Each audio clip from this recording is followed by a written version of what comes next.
Hello students, welcome to my YouTube channel digital Sarvodaya.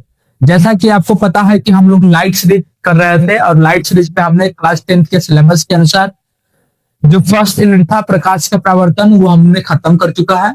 और जो प्रकाश का अपवर्तन सेकेंड यूनिट है फिजिक्स में वो आज हम लगभग तो खत्म करने वाले हैं।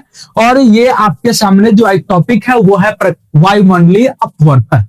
वायुमंडलीय अपवर्तन कहने का मतलब हुआ, नाम से लग रहा है कि वायुमंडल के द्वारा जो अपवर्तन की प्रक्रिया होगी, जो अपवर्तन की क्रिया होगी उसी को बोलते हैं वायुमंडलीय अपवर्तन। लिखा हुआ है पृथ्वी के वायुमंडल द्वारा, मतलब पृथ्वी है और पृथ्वी पर क्या है, वायुमंडल है, और वायुमंडल के द्वारा जो प्रकाश का अपवर्तन होता है, मतलब पृथ्वी पर जो वायुमंडल है उस वायुमंडल की मदद से जो प्रकाश का अपवर्तन होता है उसी को हम लोग क्या बोलते हैं, वायुमंडलीय अपवर्तन कहते हैं। आगे लिखा हुआ है कि हमारा जो वायुमंडल है, जैसे कि हम लोग जानते हैं हमारा जो वायुमंडल है उस वायुमंडल में अगर बात करें हम तो जलवाष्प है, क्या है, जलवाष्प है, धूलकण है तथा अनेक प्रकार की जो गैसें है वो मुक्त अवस्था में पाई जाती है। और जैसा ही है वो मुक्त अवस्था में विचरण करते हैं तो यहाँ पे अनेक प्रकार के माध्यम बनेगा। जैसे कि जलवाष्प वहां पे अलग माध्यम बनेगा, धूलकण है वहां पे एक अलग माध्यम का रूप होगा, जहां पे गैस है वहां पे एक माध्यम का अलग रूप होगा, मतलब कि अनेक प्रकार के माध्यम का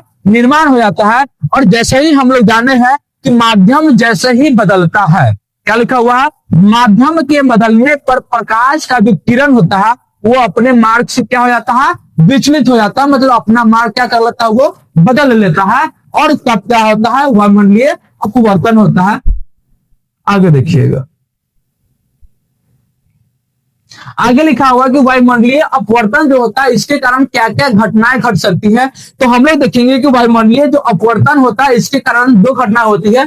पहला घटना क्या है कि तारा हमको टिमटिमाता हुआ नजर आता है। जब भी आसमान में आप रात में देखिएगा तो आपको जो भी तारे आसमान में दिखाई देंगे वो लगेगा कि वो टिमटिमा रहा है, वो जगमगा रहा है। दूसरा क्या होता है कि सूर्यास्त और सूर्योदय का जो समय है, सूर्यास्त और सूर्योदय का जो समय है वो आपको आभासी समय दिखेगा, मतलब वो अस्त होने से पहले लगेगा कि आपको अस्त हो गया है, या अस्त होने के बाद भी आपको लगेगा कि अस्त नहीं हुआ है। इसी को क्या बोलते हैं, आभासी समय बोलते हैं। चलिए इसके आगे देखते हैं, इसको विस्तार से समझते हैं। पहला लिखा हुआ है तारों का टिमटिमाना। जैसे ही आप आसमान में देखते हैं, आकाश में देखिएगा नाइट के समय में, तो आपको जो भी तारे दिखाई देंगे वो टिमटिमाते हुए दिखाई देते हैं, जगमगाते हुए दिखाई देते हैं। लिखा हुआ है कि जब हम तारों को देखते हैं तब उसकी चमक घटती या बढ़ती रहती है। मतलब आप जैसे ही आसमान की तरफ अपने सर को उठाइएगा तो जो भी तारा है उनके पास जो चमक है वो हमेशा या तो घटेगा या तो बढ़ती हुई हमें दिखाई देता है। और ऐसा दिखाई देता है तब हम इसको क्या बोलते हैं कि तारे क्या कर रहे हैं, तो टिमटिमा रहे हैं। उसके आगे है कि तारे तथा मानव नेत्र के बीच, मतलब कि जैसे ही आप आसमान की तरफ, आकाश की तरफ देखिएगा, आकाश में जो तारे हैं वो और आपका जो नेत्र है वो, इन दोनों के बीच बहुत सारे माध्यम आते हैं। इनके बीच क्या है, अनेक माध्यम है। जैसे कि कौन कौन सा माध्यम है, निर्वात होगा, मतलब जहां पे न हवा होगा ना पानी होगा, कुछ नहीं होगा। दूसरा कौन माध्यम होगा, हवा होगा। तीसरा माध्यम क्या हो सकता है, धूलकण हो सकता है। चौथा जलवाष्प हो सकता है। और जैसे ही ये सारे बहुत सारे माध्यम आकाश में है और वहां से वो किरण, वो तारा के जो प्रकाश है वो हमारे नेत्र तक पहुंचता है, तो जैसा ही एक माध्यम पड़ेगा तो वो प्रकाश थोड़ा विचलित होगा, फिर दूसरा माध्यम आएगा, फिर वो अपने रास्ते से विचलित होगा, इसीलिए वो हमको क्या होता है, टिमटिमाते हुए दिखाई देते हैं। आगे लिखा हुआ है कि माध्यम के बदलने पर वो अपने मार्ग से क्या हो जाते हैं, विचलित हो जाते हैं। इसी कारण हमको तारा कैसे दिखाई देता है, तो टिमटिमाता हुआ दिखाई देता है। दूसरा क्या था वो देखते हैं।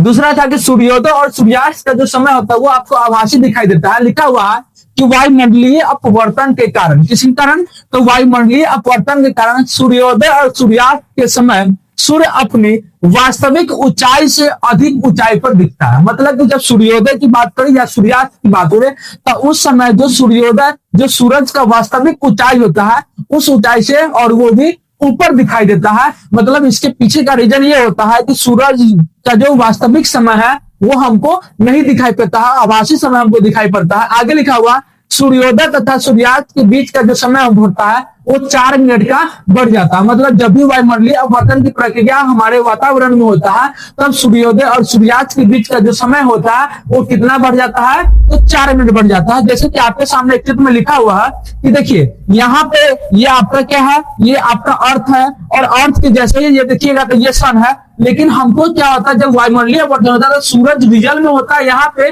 लेकिन आपको उसके ऊपर दिखाई देता है। तो ये जो आपका है वो रियल होता है, और ये है जो आपका है यहाँ पे वास्तव में सूरज होता है, लेकिन आपको आभासी रूप में कहाँ पे दिखाई देता है, उसे ऊपर दिखाई देता है। तो ये प्रक्रिया किसके कारण होता है, तो वायुमंडलीय अपवर्तन के कारण होता है।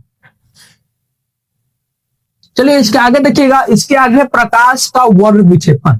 प्रकाश और वर्ण विक्षेपण मतलब कि प्रकाश कहने का मतलब हुआ जो भी प्रकाश है, मतलब सूरज का प्रकाश है, और वर्ण विक्षेपण, वर्ण और विक्षेपण, वर्ण मतलब होता है मतलब रंग, जो रंग हुआ प्रकाश का, वो विक्षेपण मतलब होता है बंटवारा।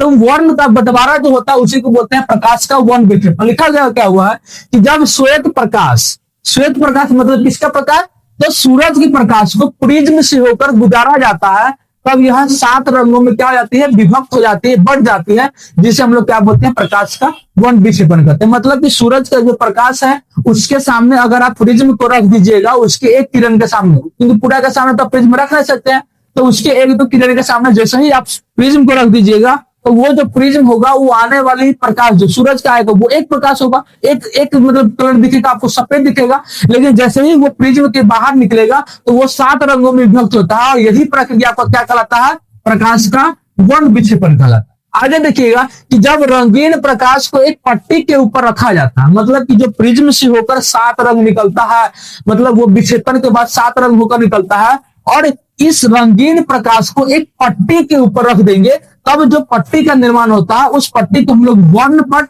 या उसी को इंग्लिश में हम लोग स्पेक्ट्रम कहते हैं। मतलब कि जब प्रिज्म से होकर 7 प्रकाश निकल रहा, उसको कहीं ना कहीं एक पर्दे पे उतारेंगे, एक पट्टी पे उतारेंगे, तो जो पट्टी होगा, जो पर्दा होगा, उसी को हम लोग क्या बोलते हैं, वर्णपट या स्पेक्ट्रम कहते हैं। आगे लिखा हुआ है स्पेक्ट्रम या वर्णपट, जैसे आप देखिएगा तो उसमें आपको 7 कलर दिखेगा। 7 कलर क्या क्या दिखेगा, एक लाल दिखेगा, एक नारंगी दिखेगा, पीला दिखेगा, हरा दिखेगा, नीला दिखेगा, जामुनी दिखेगा, और कौन कौन दिखेगा, बैगनी दिखेगा। ये जो होता है 7 रंग होगा है। अगर इस 7 रंगों में आप देखिएगा तो ऊपर का जो सिरा होता है वो लाल रंग का होता है, ऊपर का सिरा क्या होगा, लाल होगा। मतलब जो आप स्पेक्ट्रम या वर्णपट जो बना रहे हैं उसमें सबसे ऊपर जो होगा वो कौन सा कलर होगा, लाल होगा, और नीचे का जो दूसरा सिरा होता है वहां पे कौन सा कलर होता है, बैगनी होता है। कहाँ होता है, तो ये हम लोग कहाँ दे सकते हैं, जो हम पर्दा लगा लेंगे या जो वर्णपट हमारा बनता है वहीं पे ये 7 रंग आपको दिखाई देगा। चलिए आगे इसके आगे देखते हैं। इसके आगे लिखा हुआ है इसी के बारे में कि ये अगर वर्णपट की बात किया जाए या प्रकाश के वर्ण विक्षेपण की बात किया जाए तो इसके बारे में सबसे पहले कौन बताते, तो न्यूटन नाम के एक वैज्ञानिक थे।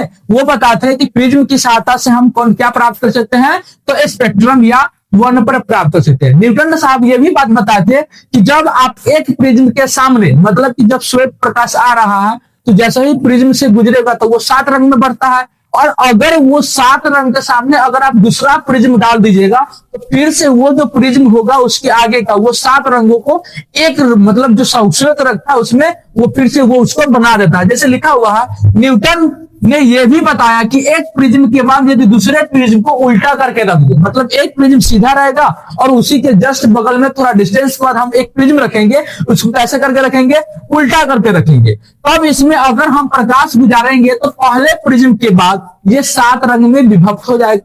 मतलब जैसे ही पहला प्रिज्म से गुजरेगा तो वो 7 रंग में विभक्त हो जाएगा, और उसके बाद किंतु जब 7 रंगों को एक प्रिज्म से पुनः गुजारेंगे तब ये श्वेत प्रकाश में विभक्त हो जाए। जैसे कि आपके सामने दिख रहा होगा कि यहाँ से ये जो रे जा रहा है वो सूरज का रे जा रहा है, वो एक श्वेत प्रकाश जा रहा है, और जैसे ही ये प्रिज्म से होकर गुजरा, जैसे ही प्रिज्म से होकर गुजरा तो यहाँ पे आपको दिख रहा होगा कि ये 7 रंग में बढ़ गया। कितने रंग में बढ़ गया, 7 रंग में। मतलब यहाँ पे इसका क्या हो गया, वर्ण विक्षेपण हो गया। और जैसे ही इस प्रिज्म के बाद हमने एक और प्रिज्म को उल्टा करके रखा और ये 7 किरण इससे गया, और तो देख रही है इधर जो आपको निकल रहा है वो फिर से वापस आपको क्या निकल रहा है, श्वेत प्रकाश निकल रहा है। तो इसके बारे में हमको हमने सबसे पहले किसने बताया, तो न्यूटन साहब ने बताया। इसके आगे चलिए देखते हैं। इसके आगे है कि जो वर्णपट हम लोग बनाते हैं, तो जैसे ही वर्णपट आप बनाइए तो हमने पहले ही आपको बताया कि सबसे वर्णपट जो बनाइए तो वर्णपट में जो कलर होता है उसके याद करने का तरीका क्या है, बैजानी पिनाला। क्या है, बैजानी पिनाला। अगर इसमें बै से बात करें तो बै से क्या होता है, बैगनी होता है। फिर अगर ज की बात करें तो ज से क्या होता है, जामुनी होता है। अगर नी की बात करें तो क्या होता है, नी से नीला होता है। फिर ह से क्या हो जाएगा, हरा हो जाएगा। पी से क्या हो जाएगा, पीला। और ना से नारंगी और ला से लाल हो जाएगा। जैसे और इंग्लिश में अगर आपको याद करना है तो इसको याद करते हैं विबजियोर। क्या याद करते हैं, विबजियोर। जिसे वी से क्या होगा, वायलेट हो जाएगा। ई से इंडिगो हो जाएगा। बी से ब्लू हो जाएगा। जी से ग्रीन हो जाएगा। वाई से येलो हो जाएगा। ओ से आपका क्या हो जाएगा, ऑरेंज हो जाएगा। और आर से आपका रेड हो जाएगा। मतलब आप हिंदी मीडियम से तो आप ये वैज्ञानिक किनारा से याद कर सकते हैं ये स्पेक्ट्रम के सातों रंग को। और अगर आप सीबीएसई बोर्ड से इंग्लिश आपको पसंद अच्छा लगता है तो आप विबजियोर नाम से इस सातों के सातों कलर को आप क्रम से याद कर सकते हैं।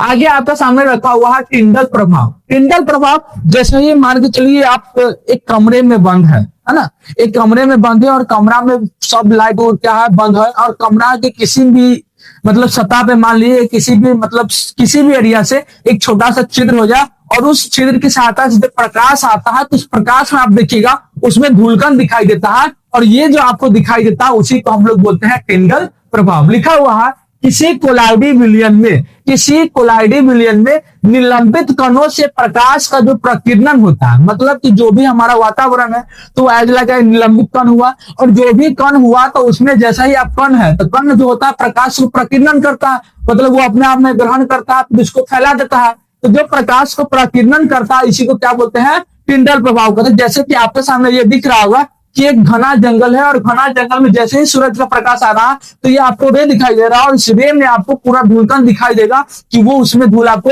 नजर आता हुआ दिखाई देगा। इसी को हम लोग बोलते हैं टिंडल प्रभाव। आगे है कोलाइड। कोलाइड क्या बोलता है, कोलाइड बोलता है कि किसी भी माध्यम की बात, माध्यम के बारे में हम लोग पढ़ चुके हैं तो वही बोलता है किसी भी माध्यम में छोटे छोटे कणों का जो निलंबन होता है, जो छोटे छोटे कणों का जो मतलब समूह दिखाई देता है उसी को हम लोग क्या बोलते हैं, कोलाइड कहते हैं। आगे बोलता है कि सूरज का प्रकाश जब वायुमंडल से गुजरता है, अब सिंपल सी बात है सूरज के प्रकाश है तो वो कहां से गुजरेगा, वायुमंडल से गुजरेगा। तो कहां से गुजरा, वायुमंडल से गुजरा, तब वह गैसों, धूलकणों या पानी की बूंदों से प्रकीर्णित हो जाते हैं। मतलब जैसे ही सूरज का किरण आता है तो हमारे वायुमंडल में क्या है, गैस है, धूलकण है या जलवाष्प है और पानी की बूंदे हैं। तो इस सभी से जैसे ही सूरज का प्रकाश आता है तो वो क्या हो जाता है, सबसे पहले प्रकीर्णित हो जाता है। और ये सभी नीले रंग के प्रकाश को अधिक प्रकीर्णित कर देते हैं, जिससे हमें आकाश का रंग कैसा दिखाई देता है, नीला दिखाई देता है। तो आपसे क्वेश्चन पूछेगा कि आकाश का रंग जो होता है वो नीला क्यों दिखाई देता है, तो वो नीला इसलिए दिखाई देता है क्योंकि जो वायुमंडल से ये प्रकाश की किरणें आती है तो जो वायुमंडल में गैस है, धूलकण है, वो उसको क्या कर देते हैं, प्रकीर्णित कर देते हैं। और जो प्रकीर्णित होता है तो ये सभी चीजें होता है वो नीले रंग को क्या करता है, अधिक मात्रा में प्रकीर्णित करता है। प्रकीर्णित का मतलब होता है ऑब्जर्व करके वो जितना ज्यादा फैलाता है वो प्रकीर्णित होता है।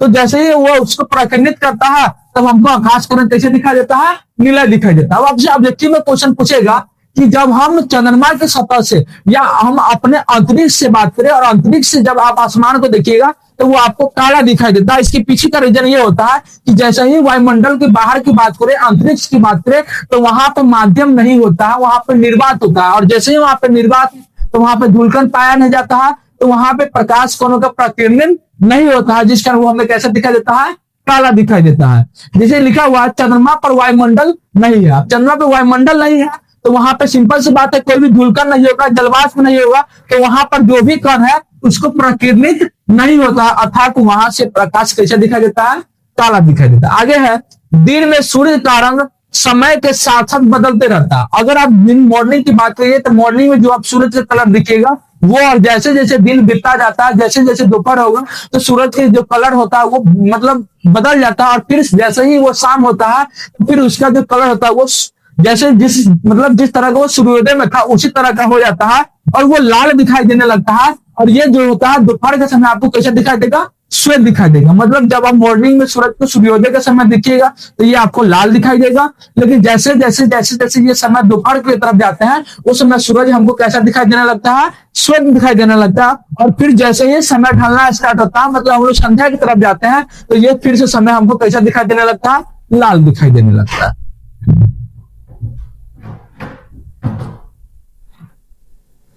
आगे है इंद्रधनुष। इंद्रधनुष तो आप लोग देखे हो जाएगा, इंद्रधनुष जो होता है आपको अधिकांशतः वर्षा के समय में देखने को मिलेगा। और वर्षा के समय में अगर सूरज पूरब दिशा में है तब आपको इंद्रधनुष जो होगा इसके अपोजिट दिशा पश्चिम में दिखाई देगा। और अगर सूरज पश्चिम में है तो ये इंद्रधनुष आपको दिखाई देगा वो आपको पूरब में दिखाई देगा। जैसे कि लिखा हुआ वर्षा होने के बाद, मतलब कि जब भी वर्षा होकर खत्म हो जाएगा तो सूरज चमकता है। जैसे ही वर्षा होना खत्म हुआ तो फिर सूर्य अपना चमकना स्टार्ट होता है। तब सूर्य के विपरीत दिशा में 7 रंगों का अर्धवृत्ताकार एक पट्टी दिखाई देता है जिसे हम लोग क्या बोलते हैं, इंद्रधनुष बोलते हैं। आगे लिखा हुआ जब वर्षा खत्म हो जाती है तब भी वायुमंडल में असंख्य वर्षा की बूंदें उपस्थित रहती है। ऐसा नहीं है कि जब वर्षा होना स्टार्ट हुआ और वर्षा खत्म हुआ तो वर्षा में मतलब जो वर्षा के बूंदे को नहीं रहेगा, वो वायुमंडल में एक दो बूंद बहुत ही मात्रा में रहता है। और यही जो बूंद होता है जब शुरू वर्षा के बाद सूरज निकलता है तो जो बूंद वायुमंडल में रह चुका है, रह जाता है असंख्य मात्रा में, वही जो होता है सूरज की किरणों को क्या कर देता है, प्रकीर्णित कर देता है। जो कि वर्षा का जो मतलब बूंद होता है वो एज लाइक प्रिज्म की भांति काम करता है। और प्रिज्म जो होता है हम लोग जस्ट पढ़ते हैं कि प्रकाश का वर्ण विक्षेपण करता है, मतलब उसको वर्णों में बांट देता है। इसी तरह से जो वर्षा की बूंदें होती है वो प्रिज्म की तरह व्यवहार करती है। और वर्षा की जो बूंदी होती है श्वेत प्रकाश, मतलब सूरज का जो प्रकाश आया उसे अपने अवयवों में कर देती है, विभक्त कर देती है, मतलब उसके 7 रंगों में बांट देती है। तब आपको क्या दिखाई देता है, इंद्रधनुष दिखाई देता है। जैसा कि आपके सामने दिख रहा होगा कि आपके सामने ये इंद्रधनुष यहाँ पे ये बना हुआ है।